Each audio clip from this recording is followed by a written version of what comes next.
Hello children, आज मैं आपको रैशनल नंबर्स इनटू डेसिमल में टर्मिनेटिंग और नॉन टर्मिनेटिंग डेसिमल्स के ऊपर बेस्ड क्वेश्चंस करवाऊंगी।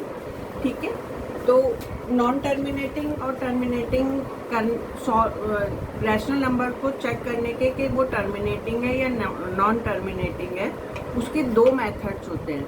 टर्मिनेटिंग में फर्स्ट मेथड होता है एक्चुअल डिवीजन मेथड और लॉन्ग डिवीजन मेथड।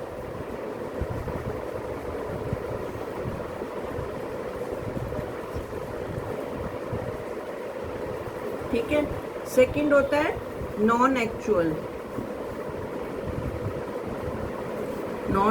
डिवीजन और नॉन लॉन्ग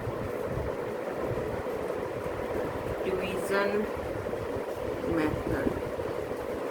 ठीक है, एक्चुअल मेथड में क्या होता है, फर्स्ट वाले एक्चुअल मेथड में क्या होता है, एक्चुअल मेथड में क्या होता है हमारा, एक्चुअल मेथड में जो रैशनल नंबर, मैंने कोई भी रैशनल नंबर होता है, वो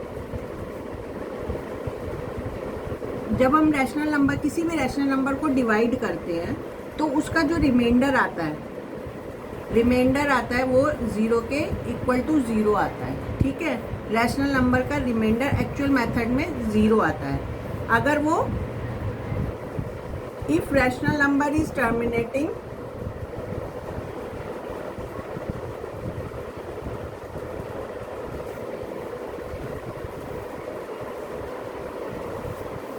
then the remainder equal to 0. Second, if rational number is non-terminating,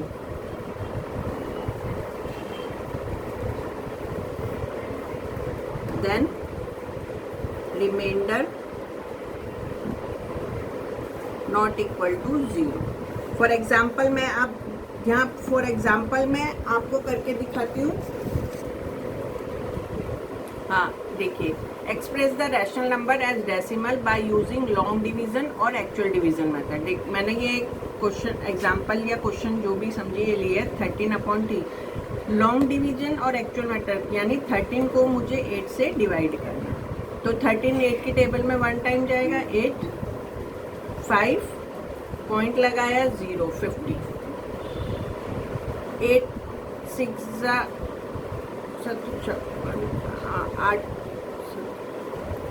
8 6 42। ठीक है, फिर 8 उतारा, सॉरी 8 6 48। हाँ 8 6 48, 50 में से 48 गए 2 0 8 दूनी 16, 4 रिमेनिंग 0 8 पंजे 40। ये हमारा रिमाइंडर क्या आ गया, हमारा 0। रिमाइंडर हमारा यहाँ इक्वल टू हो गया, रिमाइंडर 0 हो गया। This implies rational number 13/8 is a terminating decimal. This have a terminating decimal. ठीक है, अब इसी में एक्चुअल डिवीजन मेथड में ये टर्मिनेटिंग में इसमें एक और एग्जांपल लेती हूँ। 129/25 125 को 25 से मल्टीप्लाई करना। 25 दूनी 50, 25 चौके 100, 25 पंजे 125। देखिए 13/8 को हमने पूरा सॉल्व करा तो ये टर्मिनेटिंग डेसिमल आया मेरा।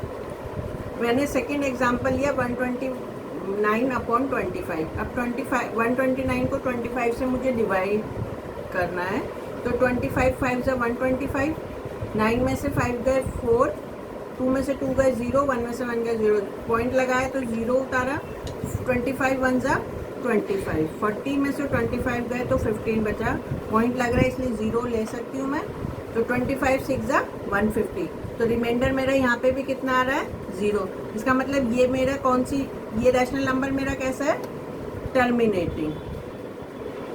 ठीक है, सिमिलरली मैंने 17/10 लिया, इसमें 17 को मैंने 10 से डिवाइड करा, 10 1 जा 10, 7 पॉइंट लगाया 0, 70, 10 7 जा 70, यहाँ पे भी रिमाइंडर मेरा 0 आ रहा है, तो ये भी मेरा रैशनल नंबर कैसा हो गया, टर्मिनेटिंग। ठीक है, अब मैं आपको टर्मिनेटिंग का दूसरा मेथड बताती हूँ कि हम बिगर डिवाइड करें, कैसे हम टर्मिनेटिंग पता कर सकते हैं कि रैशनल नंबर टर्मिनेटिंग है या नॉन टर्मिनेटिंग है। ठीक है, अब मैं आपको विदाउट एक्चुअल डिवीजन के, without using actual division which rational number have a terminating decimal और नॉन टर्मिनेटिंग, मतलब मैं अब डिवाइड नहीं करूँगी उसको, बिगर डिवाइड करें मैं बताती हूँ कि हम कैसे फाइंड कर सकते हैं कि ये terminating decimal rational number terminating है हुआ है या नॉन टर्मिनेटिंग है। ठीक है, तो मैं जो अभी मैंने आपको सॉल्व करके दिखाया था 13/8 डिवाइड करके दिखाया था, यहाँ पर हम क्या करते हैं, हम डिनोमिनेटर को चेक करते हैं। डिनोमिनेटर क्या है मेरा, डिनोमिनेटर इक्वल टू 8 है, इसके factors of, prime factors of कितना होगा, 2 इंटू 2 इंटू 2। ठीक है, यानी ये 2 अगर आ रहा है मेरा, तो ये मेरा, अगर मेरा डिनोमिनेटर में के जो मैं प्राइम फैक्टर्स निकालूंगी, डिनोमिनेटर के अगर प्राइम फैक्टर्स मेरे 2 ही आता है तो ये मेरा टर्मिनेटिंग होता है।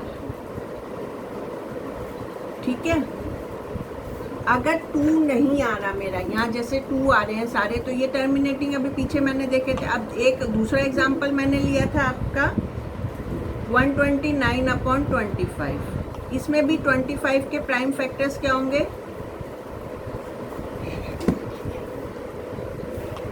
5 इंटू 5। ठीक है, तो ये भी मेरा टर्मिनेटिंग आया था। ठीक है, तीसरा मैंने निकाला था 17/10, तो प्राइम फैक्टर ऑफ 10 2 इंटू 5, यानी किसी भी रैशनल नंबर के डिनोमिनेटर के प्राइम फैक्टर्स अगर हम निकालते हैं वो 2 आता है, 5 आता है, या 2 और 5 बोथ आता है, तो वो सारे क्या होते हैं, हमारे टर्मिनेटिंग डेसिमल्स में चेंज हो जाता है रैशनल नंबर। ठीक है, तो हमारे को क्या कंक्लूजन मिला, 2 and 5 ये मेरे प्राइम नंबर्स हैं, prime factor of all the denominator if then rational number have a terminating decimal। ठीक है, अब आपके दिमाग में आ रहा होगा कि 2 और 5 के अलावा भी तो हमारे प्राइम फैक्टर्स निकल सकते हैं, तो मैं एक एग्जांपल और लेती हूँ। पहले उसको लॉन्ग डिवीज़न मेथड से सॉल्व करूँगी, फिर मैं उसको यहाँ पर प्राइम फैक्टर्स में निकालती हूँ। ठीक है, मैंने एक एग्जांपल लिया, मैंने लिया है जिसमें 2 5 भी आ रहा हो और मेरा 3 भी आ रहा हो। मेरा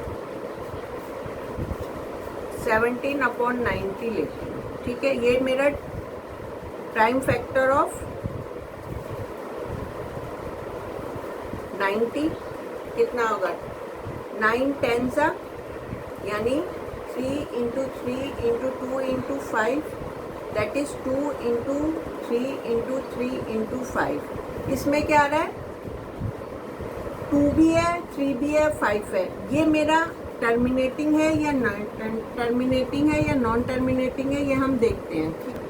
हाँ, अब ये मैंने अभी एक एग्जांपल 17/19 लिया था, ठीक है, उसको मैंने प्राइम फैक्टराइजेशन करके 90 का डिनोमिनेटर का प्राइम फैक्टराइजेशन करके मैंने फैक्टर्स निकाले थे। उसमें फैक्टर्स आए थे 2, 3, 19 के प्राइम फैक्टराइज थे 2, 3 एंड 5, ठीक है। अब ये हमें शो करनी है ये टर्मिनेटिंग है या नॉन टर्मिनेटिंग।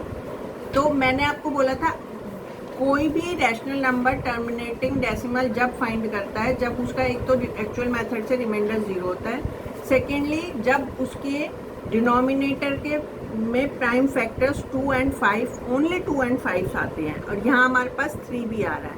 तो अब इसको मैं एक्चुअल मेथड से एक बार डिवाइड करती हूँ, उससे चेक करती हूँ कि ये टर्मिनेटिंग है या नॉन टर्मिनेटिंग है। अगर टर्मिनेटिंग होगा तो मेरा रिमाइंडर कितना ना 0 आएगा। ये देखिए 17 था ना, डिवाइड नहीं हो रहा था 90 से, तो पॉइंट लगा 0, 1 टाइम जाएगा 800, 8 टाइम 7, 9 8 जा 72, 0, 800, 9 8 जा 72, 0, 8, यानी मेरा 8 रिपीट हो रहा है, ठीक है, 8 रिपीट हो रहा है मेरा बार बार। इसका मतलब ये नॉन टर्मिनेटिंग है, यहाँ रिमाइंडर मेरा नॉट इक्वल टू 0 है, ये रिमाइंडर है मेरा, remainder is not equal to, remainder equal कितना है 800 के, which is not equal to 0 है।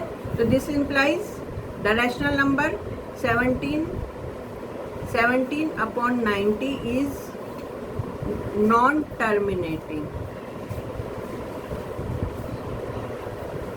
हैव नॉन टर्मिनेटिंग डेसिमल, ठीक है। अब इसमें ये देखिए कि 8 बार 8 ही 8 आ रहा है, तो इसको हम कैसे लिखते हैं, इसको हम लिखते हैं 17/90 इज इक्वल टू 0.188, 8 रिपीट हो रहा है ना, ऐसे हर बार 8 ही आ रहा है, तो इसको लिखेंगे 0.18 दिस, ये वाला साइन, इसको पढ़ते हैं बार, दिस इज कॉल्ड बार, 8 बार, ठीक है।